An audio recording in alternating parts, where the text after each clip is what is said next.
Hi and welcome to the Art Market podcast. I'm here with Jamie Frost. Hello Jamie. Hello. How are you today? I'm all right, yeah, not bad, thanks. But you're at the Art Markets this Sunday, aren't you?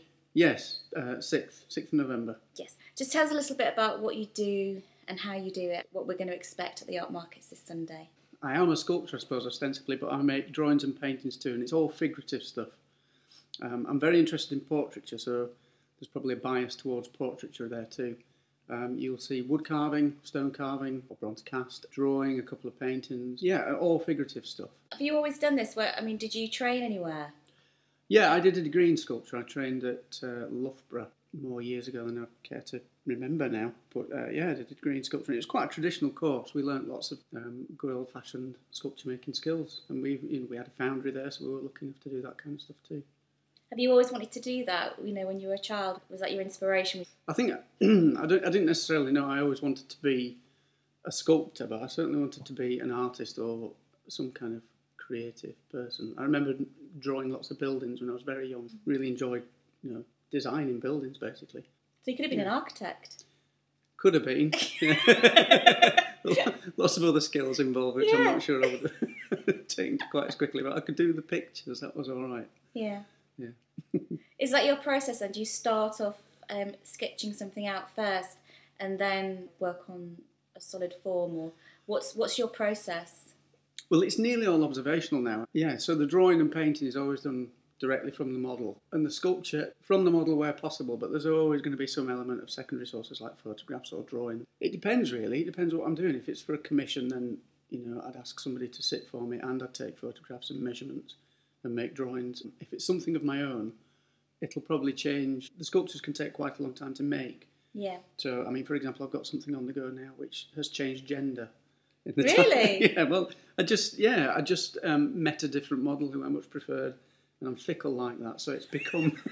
It started off as a female figure, and this guy who started modelling for me, I'm quite interested in male models because I'm male, I sort of feel in some way I can live vicariously through them or something, there's some way in which I have empathy for depicting the male figure, male portrait.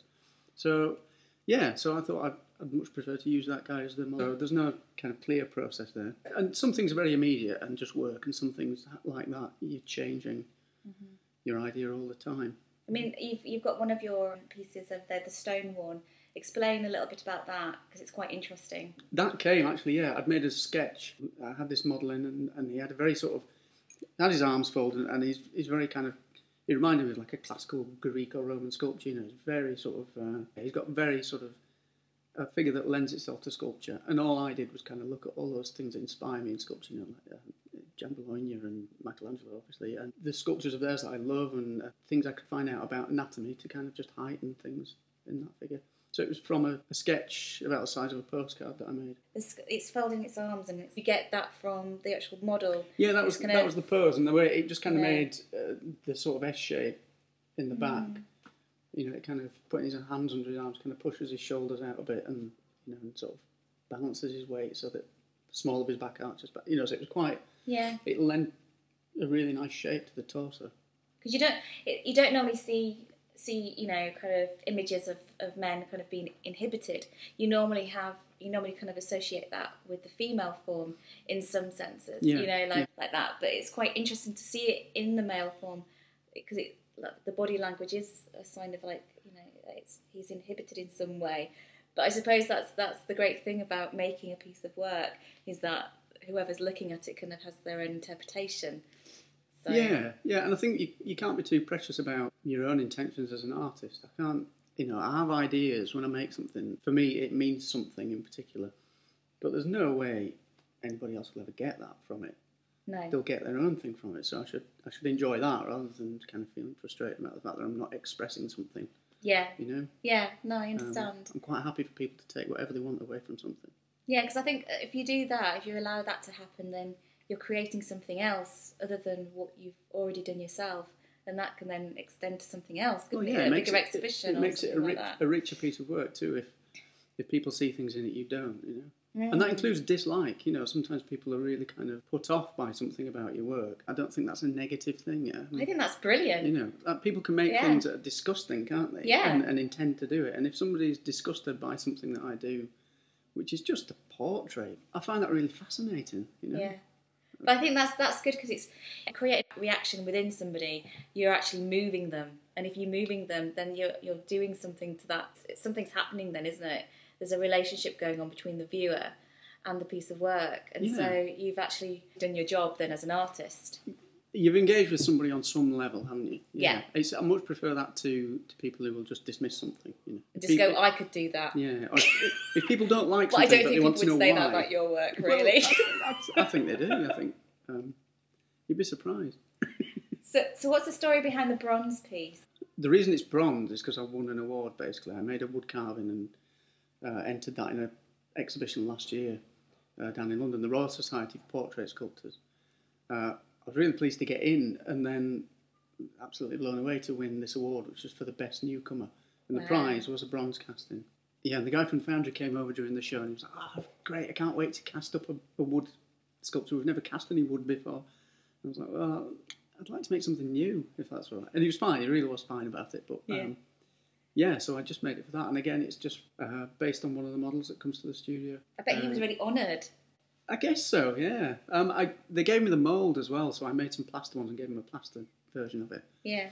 So it's quite nice to be able to do that, you know, and sort of share it with him a bit. And he's just I suppose the best portraits. I think when I've been working with models for a while, I get an insight into the character. I've no idea whether it comes out in the sculpture, but it makes it much easier for me to make a sculpture. And he's a very kind of noble guy. It's not immediately obvious, but it's quite stoic. You probably don't get that until you've known him for a few months. You know, it's working with the energy and almost the personality and the soul behind the person, isn't it? And then creating a sculpture from that in a sense. Yeah, I mean, you have to trust that that's happening, really, because you can't engineer it. You can't say, you know, it's not fake, is it? I'm going to put some of this kind of stoicism into the sculpture. I have no idea how you put stoicism into a sculpture, but just through knowing him, you hope it comes across. Yeah.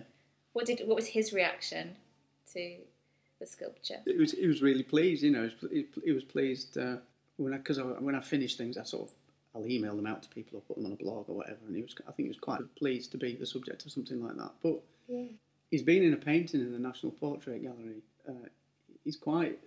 He's used by a lot of artists around here, and he's a good model. He's a really good model. So I think a lot of people favour him. You know, I think it's just run of the mill for him, really. To be God, he's lucky, isn't he? Yeah. And you're doing the Christmas exhibition as well in Huddersfield Art Gallery. What will you be showing there? I know you're showing about 8 pieces.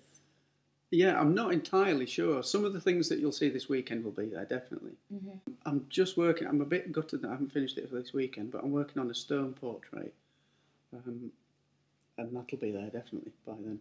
I've got a really, really large drawing, which it'd be great actually to show. Yeah, that big drawing would be a great thing to show again. Be fantastic. I think the last time that was shown was in Newby Hall in Ripon. Oh, yeah. I had a show there when they opened for the summer, you know, when they opened for the tourist season. Yeah. That was my exhibition opened the show, if you like, and so I made that for that really, and got it framed up for that, and it was great. But it's just not very practical to move around. It's quite heavy. I was about to say you probably need a van and 2 strong men. Yeah, you need a big van and a lot of care. Really. Yeah, definitely. So you've just recently been working with schools. Tell us a bit about that. Portrait painting classes with secondary school kids. I'm working on a little project at the minute where kids from a couple of primary schools are working together to make, how do I explain it, a planet, basically. Because they're going to work with their music teacher and their drama teacher to come up with a kind of performance based around the idea of a journey. Yeah. So they're travelling around this planet, this big sculpture of a planet that we've made, and on the way they're talking about places that are there, or things they find, or people they see. So there are masks. There's a sculpture of some mountains. Wow. There's all kinds of stuff that they're going to kind of talk about and, you know, make noises and music and things to go with. There's a plant that eats animals and things. Wow. Can't wait to see what noises that makes. Yeah. And I just before I finished a a project for Kay's Millennium Green in Clayton West, where I worked in the school with the kids. The school, Kay's first and nursery school. And the kids designed lots of insect sculptures. They've got clay and drew things and stuff. And then I took their designs and made them on a large scale in wood. So we've got a dragonfly that's got an 8-foot wingspan. Yeah, that's amazing. Yeah, and we've got some we're not really sure what they are, but they were just great. And then I took all the bits back to the school, and the kids painted them. They look like knitwear. They've got all these zigzags and bright, like a piñata. Those. Yeah, I love those. They look really festive, basically. And then I've assembled them and put them up in the trees. They're sort of 20, 25 feet up in the trees. Can you go and visit? Yeah, it's Kay's Millennium Green in Clayton West. It's not easy to find. It's right in the centre of Clayton West, but I think most people don't really know it's there. Yeah. It's just down a little snicket next to the shop. That's incredible. I really like that idea, and all the children getting involved, and it's starting from just an idea and then growing into something that you can actually go and visit. I think that's brilliant. Yeah, I mean, for me, it's quite nice as well that it looks like the kids have made it. The sculptures are pretty much just reproductions of what they made in clay, and then they've painted them, so they do look. I mean, they're impossibly ambitious. You couldn't, they're not practically something that primary school kids could make. No. But they look like they have been, and I like that. Yeah. I like the idea you could get school kids and make something like the Angel of the North. Some hugely ambitious project that's made with very young people. Yeah, definitely. What are you working on towards 2012? I have an exhibition in the Lawrence Batley Theatre. I don't know how. It'll certainly be in the atrium of the theatre, but I'll probably start using the other spaces as well. It's work based around the figure, but it's slightly more sort of surreal or abstract. There are going to be some very, very large drawings, sort of up to about 6 metres long, sort of hanging down the atrium walls of the theatre. And that, making those will take some time, I suppose, in between all the other projects. There's a drawing from that series actually in an exhibition in Derby at the minute. I've got an exhibition in Milton Keynes, which is going to kind of show some of that work. Probably 2 of those will fit in this space in Milton Keynes. So I'm kind of hoping to just get a couple more venues to put those pieces before they all go together in the show in the Lawrence Batley. Yeah. So kind of a little tour, if you like. And also you teach as well. So, I do, yeah. So tell us a little bit about that, and what if we're aspiring to do what you do, what would we need to do? You need to come and see me and write me a very small cheque for for the fee of a class. No, I teach life drawing and painting, wood carving, stone carving. I also teach drawing and painting to kids on a weekend, and it's all based here in the studio. So we're in Springfield Mill in Denbigh. There's sort of 6 to 8 people working on projects at a time. Because it's quite a nice space here, and I think you can learn from one another, can't you? That's the whole beauty of classes. It's like you're developing, but other people are developing, and then they're sharing techniques, and you've got that kind of community. Yeah, it's really nice actually. I think the community thing is, it surprised me actually just how much it is a community down here. I've sort of done things as an artist with people. I struggle to call them students really. I mean, I did the art market with a lady called Judith Brown, and she's somebody who's been coming to the studio to various different sort of classes and sessions. But really, she's she's incredible. She's fantastic, really great. And she's to say these people are students is a bit ridiculous. There's lots of contemporaries who come here. Yeah, and I get to work with them and share ideas with them. It's great. Look forward to seeing you on Sunday at the Art Markets and also at the exhibition in Huddersfield Art Gallery. I can't wait. Thank you. Thank you.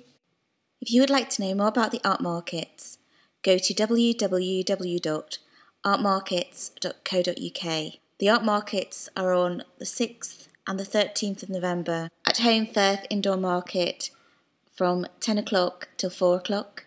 And our Christmas Art Market starts on the 2nd to the 4th of December at Huddersfield Art Gallery. We also have a 6-week exhibition that goes on until January. We look forward to seeing you all there. Thank you very much.